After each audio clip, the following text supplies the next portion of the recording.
How to make cells bigger in Google Sheets. Hello everyone, welcome back to our YouTube channel Take It Simple. Today in this video, I'll be showing you how to make cells bigger in Google Sheets. Let's get started. Let's say I want to make these cells bigger, so let me click on it. To adjust the size of a cell, begin by clicking on the cell you wish to modify. Then locate the bottom border of the selected cell. Click and hold on this border.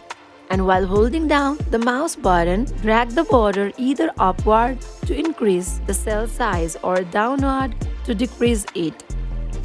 This straightforward method allows you to efficiently resize cells, providing flexibility in adjusting their dimensions to meet your specific requirements. And there you have it. You have successfully made cells bigger in Google Sheets. That's a wrap for today. I hope you guys understand. If you guys did, hit the subscribe button. I'll see you guys on the next video. Until then, bye bye.